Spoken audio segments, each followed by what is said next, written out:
आप दूसरे कर्मचारियों की भांति इनकी सीएल के अर्धावकाश की व्यवस्था करिए।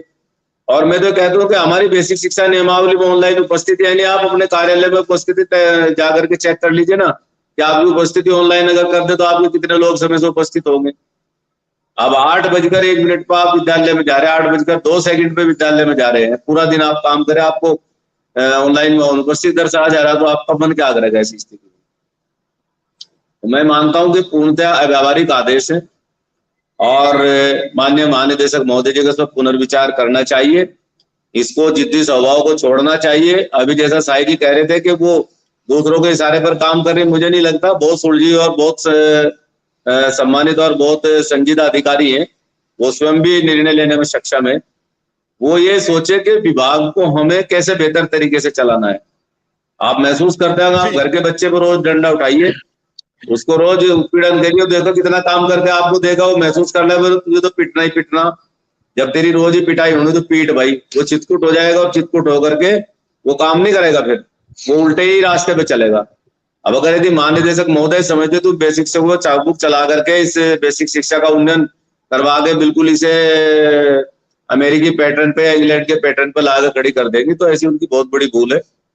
धरातल पर आइए और धरातल पर आकर के देखिए, आज बरसात चल रही है इस समय पूर्वांचल के, हम पश्चिम में तो इतनी बरसात नहीं है, लेकिन पूर्वांचल में जाइए, पूर्वांचल के जनपदों में जाकर के देखिए क्या हालात है कि कई फीट 5-5, 6-6 फीट के सड़कों पे पानी, 20-20 फुट तालाब में कई स्कूल भरना, 8-8 फुट विद्यालय में पानी भरा, सारा रिकॉर्ड उनका गल के खराब हो गया। अभी एक विद्यालय देख रहा था औरैया का, मैं तो उसमें 11 फुट की बिल्डिंग है, 11 फुट की बिल्डिंग में उसके दरवाजे तक पानी जो कमरे डूब के बैठे उसमें। अब वो वहां पर टैबलेट रखेंगे, ऐसे में अपने डॉक्यूमेंट्स रखेंगे, वहां ऑनलाइन उपस्थिति की आप कल्पना कर सकते हैं। अब वहां पर 8 दिन तक बिजली गायब रहेगी, उनके टैबलेट चार्ज नहीं होंगे, कुछ और व्यवस्था चार्ज नहीं होगी, नेट नहीं होगा, ऑनलाइन उपस्थिति उनको दर्शा दो दी एब्सेंट। अब आपने प्रोजेक्ट के तौर पे अपने पहले कार्यालय को देखना चाहिए था, चल सकते हैं नहीं चल सकते।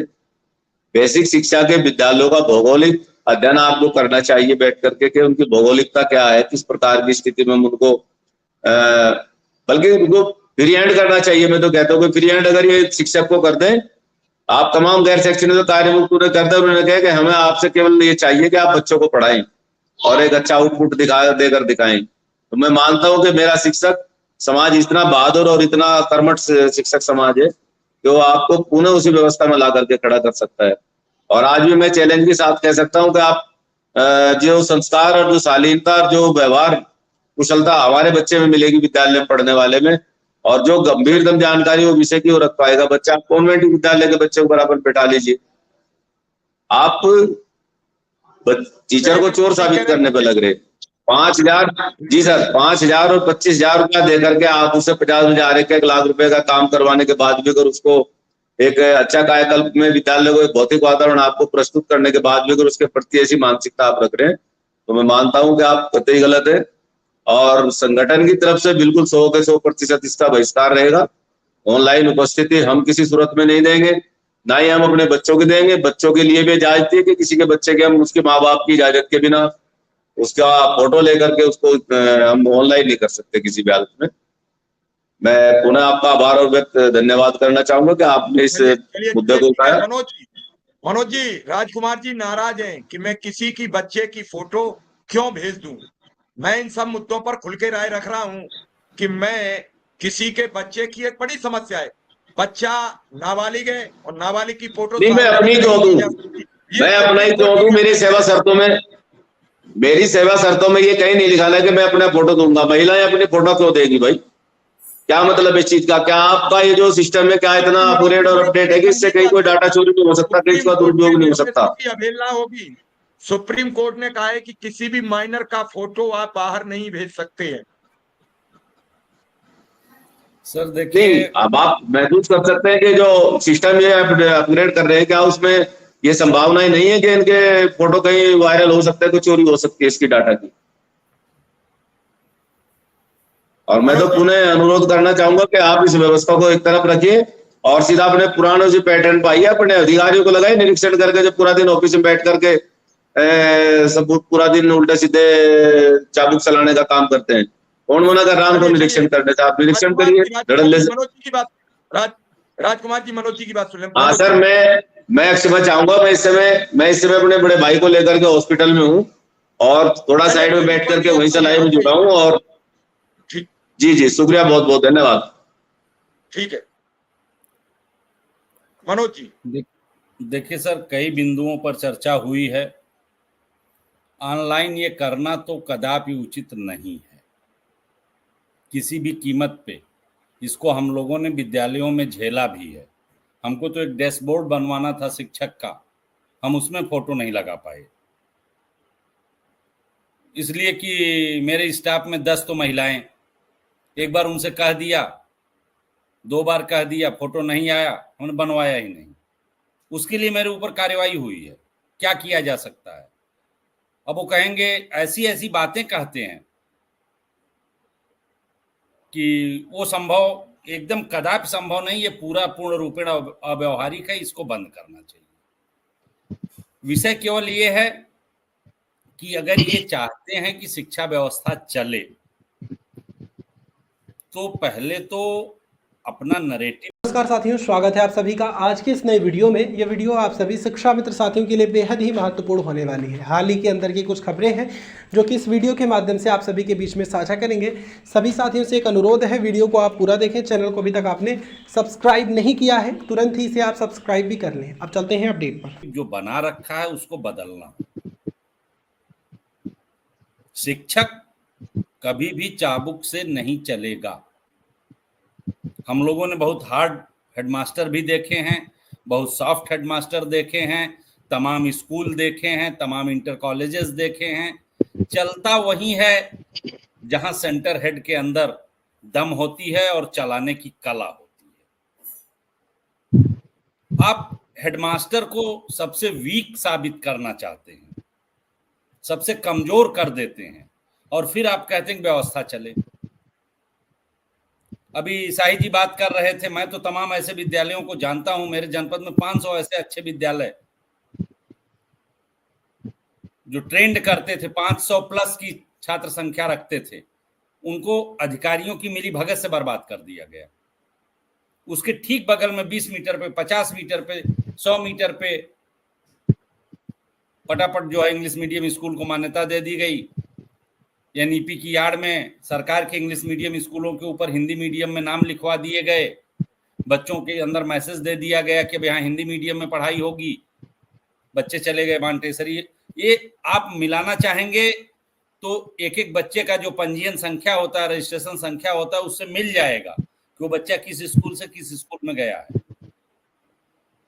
तो एक तरफ आप ये कर रहे हैं, दूसरी तरफ आप कह रहे हैं कि 50 से कम की छात्र संख्या वाला विद्यालय बंद कर दिया जाएगा। भी जिस गांव की आबादी ही 600 की है, आपने क्या रखा फॉर्मेट? 1000 से अधिक की आबादी हुई तो आप दूसरी ग्राम सभा कर देंगे। अब आप दूसरी ग्राम सभा कर दिए, उस गांव में 400 लोग हैं, 75 ठो परिवार है, तो 54 बच्चे आ गए, तो उससे ज्यादा बच्चे हैं ही नहीं उस गांव में, कहां से लाएगा वो अध्यापक? तो ये सब जो चीजें हैं इनको क्लियर करना होगा। पाठ्य पुस्तकों पर आइए ना, उस पर तो अभी चर्चा नहीं हुई, अभी नहीं मिली है। एक सत्र परीक्षा हो गई, अगली होने वाली है।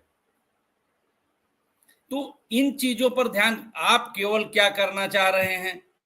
आप सब कुछ डिजिटल करके योजनाओं का चाबुक चलाना चाह रहे हैं। देखिए हमारे यहाँ दिक्कत क्या हो गई है? हमारे यहाँ दिक्कत केवल ये हो गई है कि जो हमारा परियोजना अधिकारी हमारे बेसिक शिक्षा परिषद की ऑफिस में जाके 24 घंटे बैठ गए। गड़बड़ वहां से हुई। चलिए, बेसिक शिक्षा परिषद के अनुसार नहीं चल रहा है सर। सुनिएगा सर, 1 मिनट। बेसिक शिक्षा परिषद के अनुसार नहीं चल रहा है। बेसिक शिक्षा परिषद राज्य परियोजना कार्यालय की मंशा पे चल रहा है। 92 में आया था ऑपरेशन ब्लैक बोर्ड, 96 में आया था सर्व शिक्षा अभियान।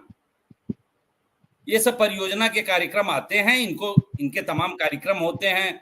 कुक मिल है, और आपका मिल्क है, आयरन की गोली है, ये सब तमाम ऐसे प्रोजेक्ट इनको जो आते हैं सरकार के, उनको विद्यालयों के माध्यम से बंटना होता है। लेकिन आप लाके इसी पे केंद्रित कर दिए। बाकी बेसिक शिक्षा परिषद का कोई काम ही नहीं रह गया।